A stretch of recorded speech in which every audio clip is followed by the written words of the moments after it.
Mas Mardigu, saya mau tanya nih. Indonesia saat ini kan pivot miring dengan Tiongkok.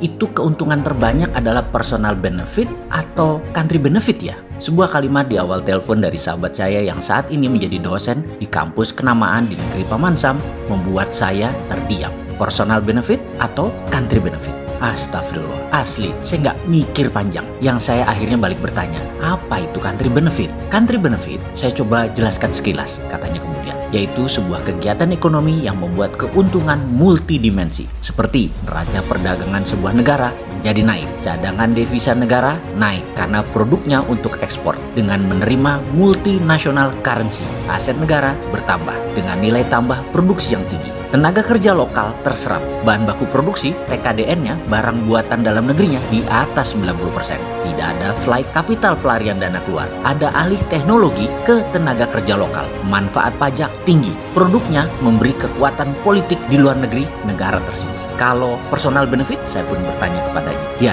yang untung hanya personalnya saja. Yang membawa proyek atau yang menginisiasi proyek, dia yang untung. Cadangan devisa negara jadi minus. Aset negara atau natural resources capital jadi hilang. Hasil pajak kecil. Bahan produksinya semua asing. Pinjaman dana juga asing. Tenaga kerja asing dalam tingkat manajerial ke atas. Tenaga kerja lokal hanya buruh kasar. Tidak ada alih teknologi. Transaksi ke luar negeri namun duit capex, capital expenditure, nggak pernah balik masuk ke Indonesia lagi. Hanya operational expenditure yang masuk. Dan uang yang dibayar untuk membeli bukan multinational currency seperti dolar, tetapi mata uang negara pembeli. Misalnya yang beli Malaysia dibayar pakai ringgit, yang beli Vietnam dibayar pakai dong Vietnam. Itu namanya bilateral currency. Ini tidak membuat keuntungan atau country benefit sama sekali. Jadi kembali saya tanya kepada Anda, Mas, investasi yang masuk ke Indonesia banyak yang menguntungkan secara personal benefit atau country benefit? Demikian dosen senior itu bertanya ulang kepada saya.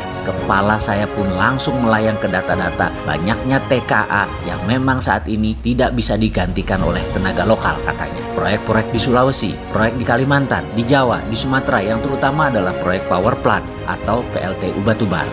Membuat cadangan devisa naik nggak ya? Teknologi asing semua nggak ya? Dana asing semua nggak ya? Berapa pajak yang sudah dihasilkan? Tinggi nggak ya? TKA-nya sedikit atau banyak? Saya berpikir keras sambil mencari fakta data. Tanpa waktu lama, data tersebut mulai menumpuk di depan saya, kemudian saya dengan pede menjawab.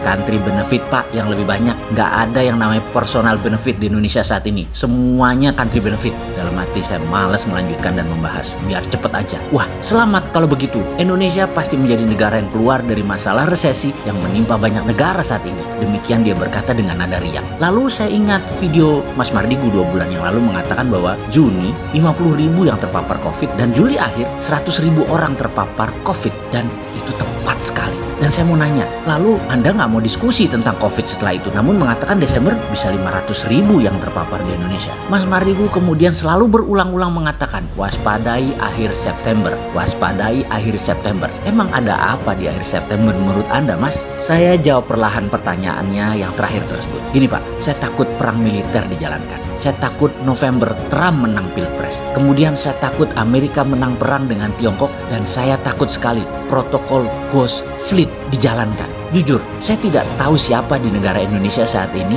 yang menjelaskan ancaman atau who define nation threat dan mempunyai skenario untuk mengantisipasi nation threat-nya. Mendefinisikan ancaman lalu menyiapkan antisipasinya seperti halnya sebuah moto Latin yang Jenderal Napoleon Bonaparte pernah pakai. Civis pacem para bellum adalah moto pasukan elit yang menyatakan kalau Anda mau perdamaian, bersiaplah untuk perang. Ngomong-ngomong, saat ini nama kode pasukan Amerika dan pasukan beberapa negara yang mengepung Laut Natuna Utara di dalam berperang melawan Tiongkok adalah Civis pacem para bellum. Ini kode keras di mana setiap negara yang memahami nama kode ini harusnya mulai menerjemahkan kemudian bergerak mengantisipasi. Karena itu kita mengingatkan Amerika dan sekutunya serius mau menghajar Tiongkok. Ini yang saya takutkan kejadian di akhir September mendekati masa Pilpres di Amerika. Bentuk pasti perangnya apa itu saya kurang tahu. Namun mudah-mudahan saya salah lagi. Yang penting tidak ada personal benefit dari miringnya Indonesia ke Tiongkok. Iya nggak? Betul nggak? Setuju nggak?